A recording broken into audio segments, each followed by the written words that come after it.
Hello student. अब हम discuss करने जा रहे हैं portfolio management and mutual fund industry को। तो चलिए स्टार्ट करते हैं। देखिए, पोर्टफोलियो मैनेजमेंट क्या होता है? पोर्टफोलियो मैनेजमेंट एक प्रोसेस होता है जहाँ पे हम इन्वेस्टमेंट पोर्टफोलियोज को कंस्ट्रक्ट करते हैं, मैनेज करते हैं, इवेलुएट करते हैं और timely according to your requirement हम उसे रिवाइज भी करते रहते हैं, राइट। तो इसी को पोर्टफोलियो मैनेजमेंट कहते हैं, जिसे हम ऑलरेडी डिस्कस कर चुके हैं। अब म्यूचुअल फंड इंडस्ट्री क्या होती है और कैसे ये रिलेट करता है पोर्टफोलियो मैनेजमेंट से, वो यहाँ पे हम समझेंगे। तो देखिए, अगर बात हम म्यूचुअल फंड इंडस्ट्री की करते हैं, सो बेसिकली ये क्या होता है? ये ऐसी इंडस्ट्री है जहाँ पे जो इन्वेस्टर्स होते हैं, जो छोटे इन्वेस्टर्स होते हैं, उनसे क्या करते हैं, हम मनी लेते हैं, है इन्वेस्टमेंट के लिए छोटे-छोटे अमाउंट्स ले लेते हैं। उनकी परमिशन से म्यूचुअली उनसे फंड लेते हैं और एक कॉर्पस इकट्ठा होता है हमारे पास, एक हैवी अमाउंट में फंड इकट्ठा होता है जिसे इन्वेस्ट किया जाता है अलग-अलग पोर्टफोलियोज़ पे, जिसमें स्टॉक, बॉन्ड्स, अदर सिक्योरिटीज़ अच्छे से रहती हैं और जिसे प्रोफेशनल फंड मैनेजर्स के थ्रू मैनेज किया जाता है। कहने का मतलब क्या हो गया कि ये म्यूचुअल फंड है ना? तो म्यूचुअल कंसेंट से एक फंड डिसाइड हो रहा है, एक फंड कलेक्ट हो रहा है, कॉर्पस रेडी हो रहा है जिसकी इन्वेस्टमेंट की जाने वाली है पोर्टफोलियोज़ में, अलग-अलग टाइप की सिक्योरिटीज़ में। क्लियर है? तो म्यूचुअल फंड क्या करता है? म्यूचुअल फंड अलाउ करता है स्मॉल इन्वेस्टर्स को कि वो प्रोफेशनली मतलब प्रोफेशंस के थ्रू, प्रोफेशनली पर्सन्स के थ्रू अपनी जो फंड है उसको मैनेज करवाएँ। ठीक है? मतलब अगर आप बीइंग एन स्मॉल इन्वेस्टर, आपको ज़्यादा शेयर मार्केट के बारे में, स्टॉक मार्केट के बारे में आइडिया नहीं है, पर आप चाहते हैं कि आपका फंड अच्छे से मैनेज किया जाए, अच्छे से इन्वेस्टमेंट हो उसका, सही से सही पोर्टफोलियो में इन्वेस्टमेंट हो, तो अब आप क्या कर सकते हैं? तो आप म्यूचुअल फंड परचेज़ कर सकते हैं। म्यूचुअल फंड परचेज़ करने से यही आपके लिए फ़ायदा होगा कि जिनको स्टॉक मार्केट बारे में कोई भी आइडिया नहीं है ना, उनके भी फंड बहुत अच्छे से स्टॉक मार्केट में मैनेज किए जाते हैं। क्योंकि यहाँ पे जो प्रोफेशनली पर्सन होते हैं, जो फंड मैनेजर होते हैं, वो आपके फंड को प्रॉपर्ली एलोकेट कराते हैं, अलग-अलग सिक्योरिटीज़ में, डाइवर्सिफाइड पोर्टफोलियो में इन्वेस्टमेंट कराते हैं। क्लियर है? यहाँ पे ऐसा समझिएगा कि pool of assets, pool of fund create हो रहा है। म्यूचुअल फंड में क्या हो रहा है? पूल ऑफ फंड क्रिएट हो रहा है। जैसे ए, बी, सी, डी ऐसे बहुत सारे पर्सन हैं, तो सब चाहते हैं कि थोड़ा-थोड़ा, उनके पास ज़्यादा पैसा नहीं है कि वो शेयर में इन्वेस्ट कर सकें, तो उनके पास कुछ ही पैसे हैं। तो वो क्या कहते हैं कि भई हम भी स्टॉक मार्केट में लगाना चाहते हैं, बस मेरे पास इतना ही पैसा है। तो क्या हुआ, जो फंड मैनेजर है, जो म्यूचुअल फंड, जो एएमसीज़ बेसिकली होते हैं, ये क्या करते हैं, हर एक ए से, बी से, सी से, डी से, ई से, सबसे क्या होता है, जो जितना फंड वो दे सकते हैं, वो सब फंड इकट्ठा कर लेते हैं। तो म्यूचुअली फंड इकट्ठा हो गया, जिसे हम कॉर्पस कह रहे हैं, एक हैवी अमाउंट में फंड इकट्ठा हो गया। अब उस फंड को इन्वेस्ट किया जाएगा, कहाँ पे? पोर्टफोलियोज़ में इन्वेस्ट किया जाएगा, डाइवर्सिफाइड पोर्टफोलियो में इन्वेस्ट किया जाएगा according according to their investors, है ना?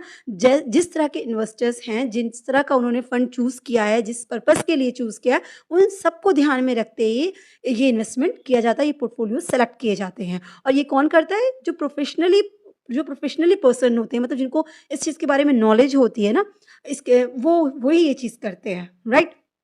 तो ये क्या हो गया? ये एक ऐसा इन्वेस्टमेंट फंड है जो प्रोफेशनली मैनेज्ड किया जाता है, जहाँ पे हम छोटे-छोटे इन्वेस्टर्स से बहुत सारा पैसा इकट्ठा कर लेते हैं, पूल ऑफ मनी इकट्ठा होती है और फिर उससे सिक्योरिटीज़ को परचेज़ किया जाता है, ठीक है? तो इन्वेस्टर का पैसा भी इन्वेस्ट हो गया, उनके अकॉर्डिंग उनको रिटर्न भी मिलेगा और अगर रिस्क की बात करें तो रिस्क डाइवर्सिफ़ाई हो जाता है, क्योंकि जो भी रिस्क होगा, हैवी अमाउंट पे रिस्क आएगा और छोटे-छोटे अमाउंट में अलग-अलग पर्सन है, तो रिस्क का पोर्शन भी क्या हो जाता है? बढ़ जाता है। तो कम रिस्क पे आपको प्रॉफिट के चांसेस बढ़ जाते हैं, अच्छे रिटर्न के चांसेस बढ़ जाते हैं। क्लियर हो गया? तो ये जो म्यूचुअल फंड स्कीम होती है ना, वो मैनेज किसके थ्रू की जाती है? एसेट्स मैनेजमेंट कंपनीज़ होती हैं, एएमसी जिनको कहते हैं, उन्हीं के थ्रू इसे मैनेज किया जाता है। क्लियर है?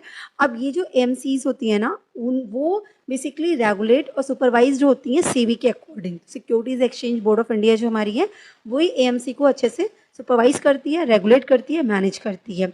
अब ये जो एएमसीज़ होती हैं, बेसिकली ये financial institutions, banks, private companies या इंटरनेशनल ऑर्गेनाइजेशंस की हो सकती हैं। जैसे अभी मैं एग्जांपल भी आपको दे दूँगी।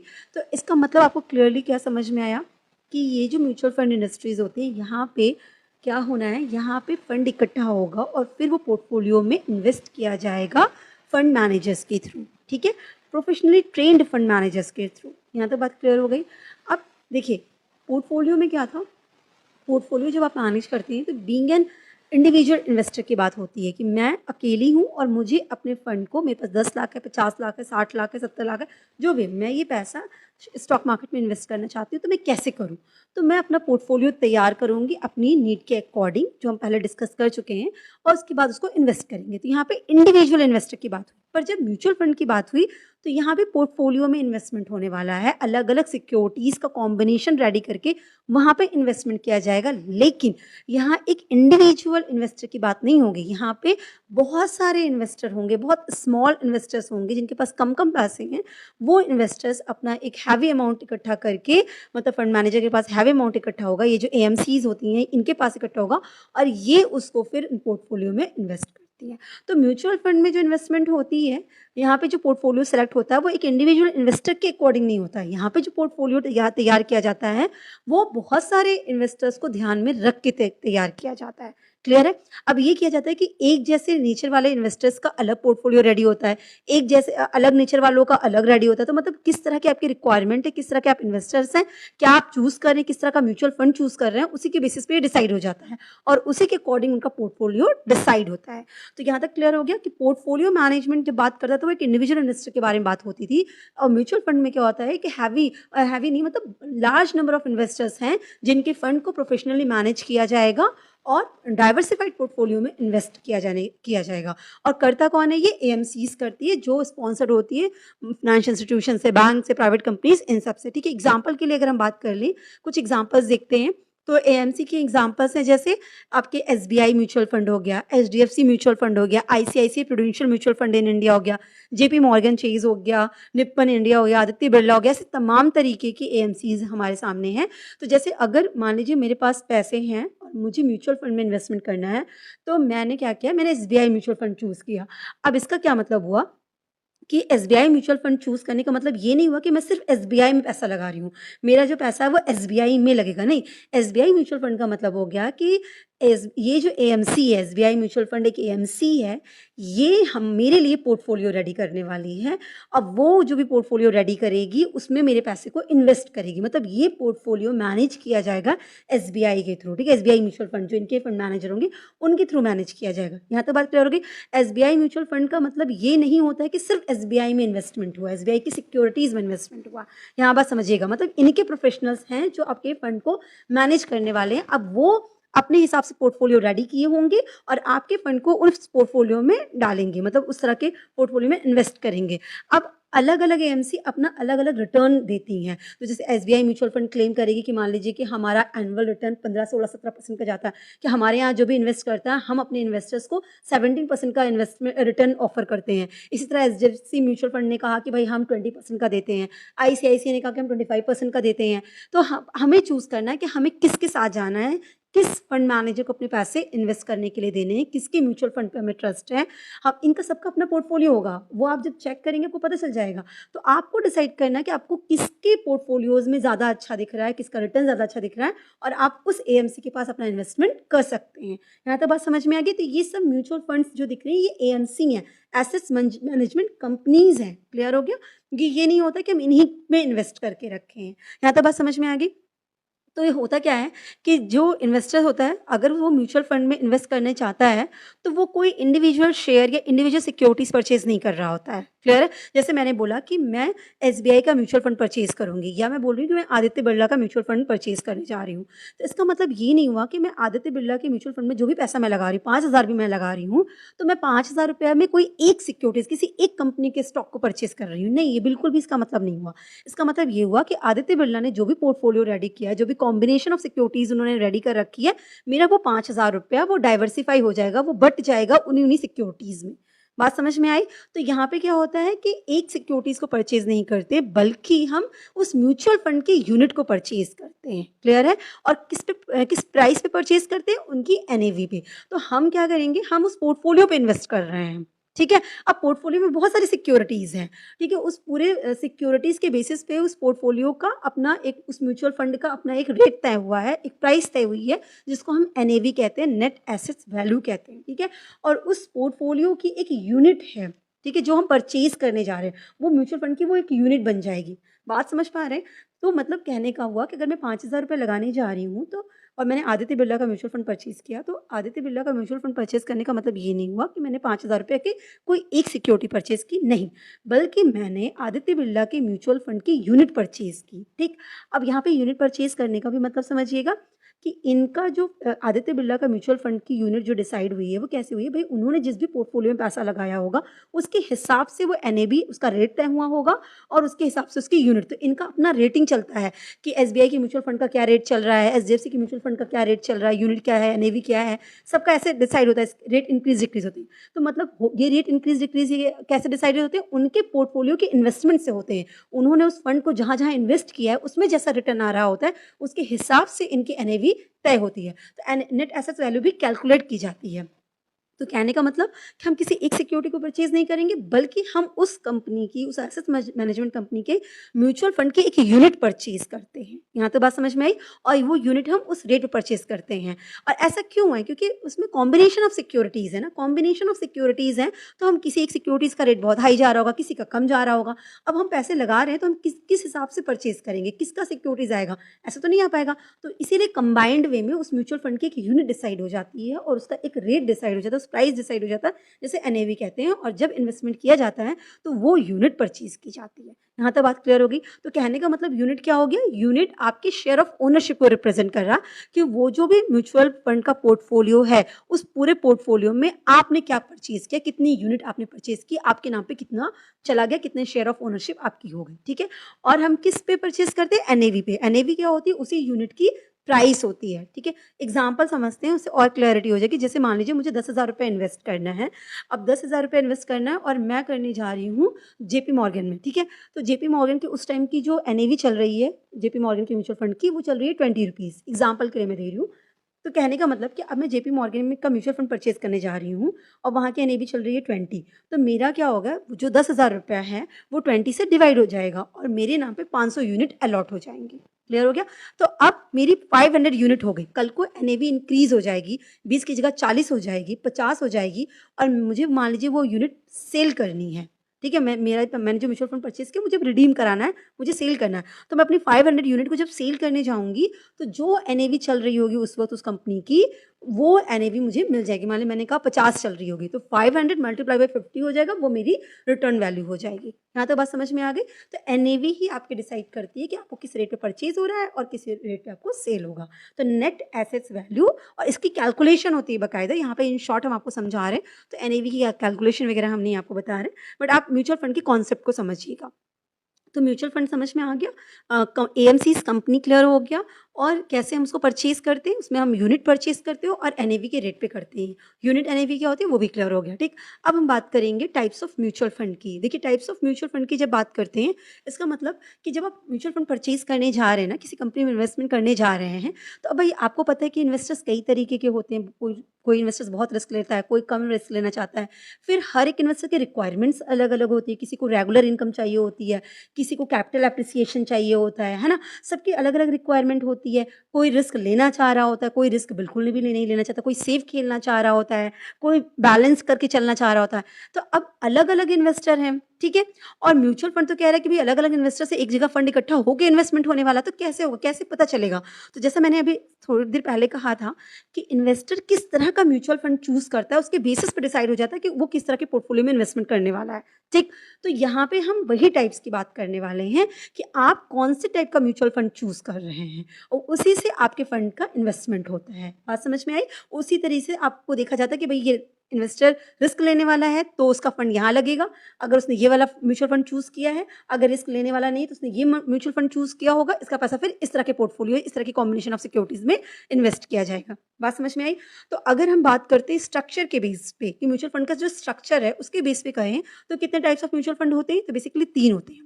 पहला होता है हमारा open ended mutual fund. Open ended का मतलब होता है कि आप किसी भी टाइम पे चाहें तो उस म्यूचुअल फंड को परचेज़ कर सकते हैं या फिर उस म्यूचुअल फंड को सेल कर सकते हैं। मतलब कोई रिस्ट्रिक्शन नहीं है आपके सामने, ओपन एंडेड है, हर टाइम ओपन है। आपको जब चाहिए आप परचेज़ करिए, जब चाहिए उस म्यूचुअल फंड को सेल कर दीजिए। ठीक। दूसरा आता है close ended funds. Close ended funds मतलब क्या होता है कि यहाँ पे परचेज़ और सेल की एक लिमिट है। मतलब कहने का क्या होगा कि जब आपको इन्वेस्टमेंट करना है ना, तो आप एक स्पेसिफिक टाइम पीरियड होता है, आप तभी इन्वेस्ट कर सकते हैं। जैसे एनएफओ आता है। आपने सुना होगा, जब सिक्योरिटीज़ या शेयर्स शेयर्स की परचेज़ होती है, जब कोई नई कंपनी अपने शेयर्स लॉन्च करती है, तो वो क्या लाती है, आईपीओ लाती है, इनिशियल पब्लिक ऑफरिंग, आईपीओ लेके आती है। इसी तरह जब mutual fund first time issue होता है, तो एनएफओ आता है, न्यू फंड ऑफर आता है, ठीक है? तो जैसे मोतीलाल ओसवाल ने अपना एक नया लॉन्च कर रहे हैं, नया म्यूचुअल फंड लॉन्च कर रहे हैं, तो वो उसका एनएफओ लेके आएँगे। तो वो फर्स्ट टाइम लाया जाए, जैसे आईपीओ है वैसे समझिए एनएफओ है। तो जब क्लोज़ एंडेड फंड्स होते हैं, तो वहाँ पे क्या होता है, जब इन्वेस्टमेंट की बात आती है, तो एक स्पेसिफाइड टाइम पीरियड आता है, उस टाइम पीरियड में एनएफओ आता है और आपको वो परचेज़ करना होता है और उसकी मैच्योरिटी भी फिक्स कर दी जाती है कि भई इतने टाइम को आपको सेल करना है, ठीक? अब जब एक बार ये रजिस्टर हो जाता है या फिर जब ये एनएफओ क्लोज़ हो जाता है, उसके बाद इसको स्टॉक एक्सचेंज में लिस्ट कर दिया जाता है और फिर वहाँ पे इसकी ट्रेडिंग होने लगती है। तो ये क्लोज़ एंडेड हो गया, मतलब एक स्पेसिफिक टाइम पीरियड में आपको डिसाइड हो गया इसकी मैच्योरिटी भी और ओपनिंग पीरियड भी कि कब आप इसे परचेज़ कर सकते हैं। हर समय से परचेज़ नहीं कर सकते हैं, ठीक? फिर एक आता है हमारा इंटरवल फंड। इंटरवल फंड में क्या होता है, दोनों की फीचर्स कंबाइंड है। मतलब ये आपको परचेज़ करने या रिडीम करने के लिए है। आपको एक प्री डिटरमाइंड इंटरवल पे ये आपको ऑप्शंस अवेलेबल करा देता है कि भई अब आप परचेज़ कर सकते हैं या सेल कर सकते हैं। तो इसे हम कहते हैं इंटरवल फंड, ठीक है? ये तो हमारा हो गया स्ट्रक्चर के बेस पे कि इन्वेस्टर डिसाइड करते हैं कि वो ओपन एंडेड म्यूचुअल फंड में जाना चाहता है, क्लोज एंडेड में जाता है या इंटरवल में जाता है। अब आता है कि इन्वेस्टमेंट का ऑब्जेक्टिव क्या है? जैसे मैंने कहा ना कि इन्वेस्टर क्या चाहता है, किस तरह का इन्वेस्टर है, उस हिसाब से म्यूचुअल फंड में इन्वेस्टमेंट होती है और उस तरह के पोर्टफोलियोज़ को एएमसी कंपनी सेलेक्ट करके उनके फंड को इन्वेस्ट करती हैं। तो तमाम तरीके के इन्वेस्टर होते हैं, है ना? और पैसे अलग-अलग हैं और फिर इकट्ठा होके इन्वेस्ट होना है, तो उन सबको ध्यान में देते हुए इन्वेस्टर चूज़ करता है कि मुझे किस तरह का म्यूचुअल फंड चाहिए और उसी के बेसिस पे वो सब कुछ डिसाइड हो जाता है। जैसे पहला हमारा आता है इक्विटी फंड। अब इक्विटी फंड क्या क्या कहने का मतलब हो गया कि अगर आपने चूज़ किया कि मुझे जो म्यूचुअल फंड में इन्वेस्ट करना है वो इक्विटी फंड में इन्वेस्ट करना है, म्यूचुअल फंड इक्विटी फंड के लिए इन्वेस्टमेंट करना है। तो इट मीन्स कि मैं चाहती हूँ कि जो मेरा फंड है वो ऐसी कंपनीज़ में लगे जो इक्विटी रिलेटेड इंस्ट्रूमेंट्स सेल कर रही हूँ या इक्विटी जिनमें सेल हो रहा है, शेयर्स वगैरह में जिनमें डील हो जा रही है। क्योंकि आपका ऑब्जेक्टिव है कि भई मुझे कैपिटल एप्रिसिएशन चाहिए, मुझे लॉन्ग टर्म में पैसे चाहिए, ठीक है? तो आपने सोचा कि मुझे इक्विटी फंड में इन्वेस्टमेंट कराइए, ठीक है? तो अब यहाँ पे समझ में आएगा, अगर किसी इन्वेस्टर ने अपना म्यूचुअल फंड परचेज़ किया और वो इक्विटी फंड परचेज़ किया, तो फिर पोर्टफोलियो मैनेजर को, फंड मैनेजर को ये पता चल जाता है कि ये इन्वेस्टर वो है जो कैपिटल एप्रिसिएशन का ऑब्जेक्टिव लेके इन्वेस्टमेंट करने की बात कर रहा है, ये लॉन्ग टर्म के लिए अपना पैसा लगाने वाला है, तभी वो इक्विटी फंड चूज़ कर रहा है। अब वहाँ पे भी आपको चूज़ करना पड़ता है कि आप किस कंपनी के लार्ज कैप फंड में लगा रहे हैं या स्मॉल कैप में या मिड कैप में। अब ये क्या होता है, देखिए लार्ज कैप फंड में अगर आप इन्वेस्ट करते हैं, इसका मतलब आप जो टॉप 100 कंपनीज़ हैं ना, जिनका मार्केट कैपिटलाइज़ेशन सबसे ज़्यादा, लार्ज कैप का मतलब भी समझ लीजिएगा, लार्ज कैप वो कंपनीज़ होती हैं जिनका मार्केट कैपिटलाइज़ेशन बहुत ज़्यादा होता है। मतलब पूरे स्टॉक मार्केट की जो टोटल वैल्यू है उसमें उन कंपनी की वैल्यू सबसे हाई होती है। जैसे मान लीजिए 100 है, तो अब लार्ज कैप का टोटल मान लीजिए 100 है, स्टॉक मार्केट में टोटल वैल्यू 100 जा रही है। तो अगर मान लीजिए कंपनी ए है और इसका मार्केट कैप हाई है, तो अगर वो होता है कि ये हो सकता है कि 100 में से 20 या 30, मान लीजिए 30 मार्केट कैप किसका हो गया? ए का हो गया। इसी तरह बी के भी 20 मार्केट कैप हैं, सी के 50 मार्केट कैप हैं। तो मतलब ये वो कंपनीज़ होती हैं जिनका मार्केट कैपिटलाइज़ेशन, मार्केट में ज़्यादा पकड़ है, इनका इनका ज़्यादा कैपिटलाइज़ेशन है, ज़्यादा लार्ज वैल्यू ऑफ कैपिटल इनकी इन्वेस्टेड है यहाँ पे, तो उनको हम लार्ज कैप फंड कहते हैं। तो ऐसी कंपनीज़ कैसी होती हैं? टॉप 100 कंपनीज़ होती हैं। तो जब आप लार्ज कैप फंड में इन्वेस्ट कर रहे हैं, इसका मतलब आप टॉप 100 कंपनीज़ में इन्वेस्टमेंट करने की बात कहते हैं। जैसे एग्ज़ाम्पल के लिए निप्पॉन इंडिया हो गई large cap fund, ICICI prudential large cap fund. तो आप सेलेक्ट करते हैं, आपको क्लियरली समझ में आ जाता है फंड मैनेजर को कि ये किस तरह से इन्वेस्टमेंट करना चाहता है। इस तरह के इन्वेस्टर्स को एक साइड करिए और इनके फंड को इस तरह की जगह पे इन्वेस्ट करिए, ठीक है? इसी तरह हमारा आता है mid cap funds. Mid cap fund मतलब 100 के बाद से 250 के अंदर जो कंपनीज़ आती हैं, उनको मिड कैप फंड कहा जाता है। तो ये लार्ज कैप फंड के अगर कंपैरिज़न में बात करें, तो ये अच्छा ग्रोथ देती हैं। मतलब लार्ज कैप से ज़्यादा ग्रोथ देंगे, पर रिस्क भी ज़्यादा रहता है, ठीक है? हायर रिस्क रहता है, क्योंकि जो ज़्यादा रेट देगा वो रिस्क भी तो है कि ज़्यादा रेट अगर दे सकता है तो ज़्यादा रेट से डिक्रीज़ भी कर सकता है। जैसे Motilal Oswal mid cap fund एक एग्ज़ाम्पल है आपका, ठीक है? इसी तरीके से हमारा एक आता है small cap funds. Small cap funds का मतलब हो गया ये टॉप 250 के बाद की जो कंपनीज़ है ना, उसमें इन्वेस्टमेंट की बात करते हैं। अब अलग-अलग एएमसी कंपनीज़, अब टॉप 250 के बाद जितनी भी कंपनीज़ है उसमें से वो खुद पिक करेंगी कि भाई किसमें हमारा फंड इन्वेस्टमेंट करना है, ठीक है? इसी तरह टॉप 100 कंपनीज़ है तो सब में थोड़ी लगाएँगी। वो टॉप 100 में भी चूज़ करेंगी कि कौन-कौन से है। तो अलग-अलग एएमसी कंपनीज़ अपनी अलग-अलग कंपनीज़ चूज़ करके रखी हैं। अब उसी में आपका पैसा लगने वाला है, ये बात हो जाती है, ठीक है? तो स्मॉल स्मॉल कैप फंड आपको समझ में आ गया कि कौन है, but comparison to mid cap ये उससे भी ज़्यादा रिस्की होती है और ग्रोथ ग्रोथ पोटेंशियल भी इसमें ज़्यादा हाई होता है, ठीक है। जैसे बंधन स्मॉल कैप फंड पर ये रिस्की ज़्यादा है ना, इसमें डर लगता है कि भाई ये कहीं ले ना डूबे, ठीक है, ये चीज़ हो जाती है। फिर एक हमारा आता है मल्टी कैप या फ्लेक्सी कैप फंड। तो इसमें क्या करते हैं, इन्वेस्टमेंट जो होता है आपके फंड का वो तीनों में हो जाता है, मतलब उसमें कुछ लार्ज कैप में भी पैसा लगेगा, कुछ मिड कैप में भी लगेगा, कुछ स्मॉल कैप में भी लगेगा। तो आपका डाइवर्सिफाइड हो जाता है, इक्विटी में भी अलग-अलग डाइवर्सिफाई हो जाएगा कि अलग-अलग कंपनीज़ में थोड़े-थोड़े पैसे लगे हुए हैं, ठीक। एक आता हमारा आता है ईएलएसएस। तो ईएलएसएस मतलब इक्विटी लिंक्ड सेविंग स्कीम, ये बेसिकली टैक्स बेनिफिट देता है ना? तो बस इसमें क्या होता है कि 3 ईयर का लॉक इन पीरियड होता है, मतलब 3 साल तक आप सेल आउट नहीं कर सकते अगर परचेज़ कर लिया आपने। तो ये क्या हो गया कि वो इन्वेस्टर्स जो टैक्स बेनिफिट के लिए आए हैं, तो वो ईएलएसएस स्कीम को चूज़ कर सकते हैं। तो इस तरीके से आप डिसाइड करते हैं कि आप किस तरह के म्यूचुअल फंड में इन्वेस्टमेंट कर रहे हैं। तो एक तो हमारा इक्विटी फंड आ गया, सेकंड आता है हमारा डेब्ट फंड, ठीक है। डेब्ट फंड में कैसे आता है, अब डेब्ट फंड का मतलब हो गया कि अब आपका पैसा ऐसे सिक्योरिटीज में, ऐसे इंस्ट्रूमेंट्स में लगने वाला है जो फिक्स्ड इनकम देती होंगी, जैसे गवर्नमेंट सिक्योरिटीज हो गया, कॉर्पोरेट बॉन्ड हो गया, ट्रेजरी बिल। डेब्ट मतलब आपका रेट ऑफ इंटरेस्ट फिक्स्ड होने वाला है कि आपको इतना रिटर्न, इतना इंटरेस्ट हर महीने मिलेगा, आपको रेगुलर इनकम होगी बेसिकली, इस तरीके से समझिएगा। तो आप किस तरह के इन्वेस्टर इस तरह से चूज करेंगे आप। तो डेब्ट फंड चूज में जैसे आपने लिक्विड फंड चूज किया, तो इसका मतलब क्या हो गया कि आपका जो इन्वेस्टमेंट होगा ऐसे इंस्ट्रूमेंट में होगा जिनकी मैच्योरिटी अप टू 91 डेज होगी, मतलब बहुत ईजिली आप उसको कैश में कन्वर्ट कर सकते हैं। तो शॉर्ट टर्म सरप्लस फंड में यहाँ पे इन्वेस्टमेंट होती है। फिर एक हमारा आता है गिल्ट फंड्स। ये क्या करते हैं, आपके पूरे इन्वेस्टमेंट वैल्यू का एटलीस्ट 80% ये गवर्नमेंट सिक्योरिटीज में इन्वेस्ट कर देते हैं। गिल्ट एक में तो कोई आपको कोई भी रिस्क लेने की जरूरत नहीं है। तो यहाँ पे रिस्क जो क्रेडिट रिस्क है कि पैसा डूबने के बाद जो है वो बहुत कम हो जाता है, क्योंकि आप गवर्नमेंट सिक्योरिटीज में इन्वेस्ट करके बैठे हैं। लेकिन साथ में आपको इंटरेस्ट रेट रिस्क भी रहता है कि अगर दूसरी कंपनीज के बॉन्ड परचेज करते हो तो इट मे बी पॉसिबल कि आपको हाई रेट ऑफ इंटरेस्ट मिलते हैं, पर आप गवर्नमेंट सिक्योरिटीज का कर रहे हैं तो गवर्नमेंट सिक्योरिटीज के रेट ऑफ इंटरेस्ट में भी कंपैरिजन टू लो हो। तो इंटरेस्ट रेट रिस्क यहाँ पे रहता है, पर सेफ्टी बहुत रहती है। तो ये गिल्ट फंड हो गया, ठीक है। तो आप किस तरह रेगुलर इनकम चाह रहे हैं, पर आप रेगुलर इनकम स्टेबल चाहिए रहे हैं, कैसी चाह रहे हैं, उस हिसाब से आप ये भी चूज करेंगे। फिर कॉर्पोरेट बॉन्ड फंड्स में इन्वेस्टमेंट हो गया। तो यहाँ पे क्या करेंगे, जो कॉर्पोरेट जो कंपनीज के बॉन्ड है, जो उनके डेप्ट्स वगैरह हैं, आप उनमें इन्वेस्टमेंट करेंगे, ठीक है। लेकिन आप इसमें उस तरह की कंपनीज के डेप्ट इंस्ट्रूमेंट्स को चूज किया जाता है जिनकी क्रेडिट रेटिंग बहुत अच्छी होती है। हमारे पास क्रेडिट रेटिंग एजेंसीज हैं, है ना, जैसे केयर वगैरह करके। ये लोग क्या करती हैं, रेट करती हैं डेप्ट को, डिवेंचर्स को, सबको, हर इंस्ट्रूमेंट्स को रेटिंग करती है। तो जिनकी हायर रेटिंग होगी उनमें आप इन्वेस्टमेंट करते हैं। फिर हमारा एक आता है डायनेमिक बॉन्ड फंड्स। यहाँ पे क्या करते हैं, जिस तरह से इंटरेस्ट रेट मूव करता है ना, उसमें फ्लक्चुएशंस होती है, इंक्रीज हो रहा है या डिक्रीज हो रहा है, उसके हिसाब से जो आपका पोर्टफोलियो है, जो आपने पैसे इन्वेस्ट कर रखे हैं, आप उसकी ड्यूरेशन को एडजस्ट करते हैं कि भाई साल भर के लिए होगा, 5 महीने के लिए होगा, 1 साल के लिए होगा, 2 साल, तो उसके ड्यूरेशन को आप चेंज करते हैं, एडजस्ट करते हैं, ठीक। ये तो डेप्ट हो गया। अब एक आता है हमारा हाइब्रिड फंड्स। हाइब्रिड फंड का क्या मतलब हो गया, देखिए हाइब्रिड फंड का मतलब हो गया मिक्स ऑफ एसेट्स क्लास में आप इन्वेस्टमेंट करने जा रहे हैं। मतलब आप इक्विटी में भी करना चाहते हैं, आप डेप्ट में भी करना चाहते हैं, आप कहीं ना कहीं बैलेंस ग्रोथ पोटेंशियल चाहते हैं, आप स्टेबिलिटी चाहते हैं, इनकम जनरेशन भी चाहते हैं, तो इसलिए आप हाइब्रिड फंड में डालना चाहते हैं। अब जब हाइब्रिड फंड में डाला जाता है तो वहां पे भी चूज किया जाता है कि आप किस तरह से करना चाहते हैं। आप एग्रेसिव हाइब्रिड फंड में डालना चाहते हैं, इसका मतलब क्या हो गया, एग्रेसिव मतलब रिस्की ज्यादा, मतलब इक्विटी ज्यादा होगा। तो यहाँ पे आप क्या करेंगे, आपका जितना भी पैसा आप इन्वेस्ट करने वाले हैं उस पैसे का 65 to 80% इक्विटी में इन्वेस्ट होगा, रिमेनिंग पोर्शन जो है डेब्ट में इन्वेस्ट होगा, ठीक है। अगर वहीं आपने कंजर्वेटिव हाइब्रिड फंड चूज किया तो आपके पूरे पैसे का 75 to 90% डिवेंचर या डेब्ट में सिक्योरिटीज जो है उनमें इन्वेस्टमेंट होगा और रिमेनिंग आपका इक्विटी में इन्वेस्ट होगा, ठीक है। अगर आप मल्टी एसेट्स एलोकेशन फंड में जाते हैं तो यहाँ पे क्या करते हैं, एटलीस्ट 3 डिफरेंट एसेट क्लास में आपका इन्वेस्टमेंट होगा, जैसे इक्विटी भी होगा, डेब्ट भी होगा और गोल्ड में कर दिया, ठीक है। इस तरीके से इन्वेस्टमेंट करेंगे और इसमें ये भी ध्यान देते कि एटलीस्ट 10% तो तीनों में हो जाए, ठीक है। तो मिनिमम 10% तो इन्वेस्टमेंट होना चाहिए। तो मतलब डिफरेंट हो सकते हैं कोई भी, पर 3 एसेट क्लास में आपकी इन्वेस्टमेंट होगी, इक्विटी, डेब्ट और कोई और आपका रहेगा। क्लियर हो गया। तो इस तरीके से आप अपना म्यूचुअल फंड चूज करते हैं। तो ये जो आप चूज करेंगे ना, उसके बेसिस पे आपके ऑब्जेक्टिव फंड मैनेजर समझ जाते हैं और इस तरीके से वो इन्वेस्ट करते हैं। तो ये पूरा म्यूचुअल फंड के बारे में हो गया। आई होप आपको क्लियर हुआ होगा कि पोर्टफोलियो मैनेजमेंट बेसिकली कैसे, किस पॉइंट ऑफ व्यू से आपको देखना है, म्यूचुअल फंड को आपको किस पॉइंट ऑफ व्यू से देखना है।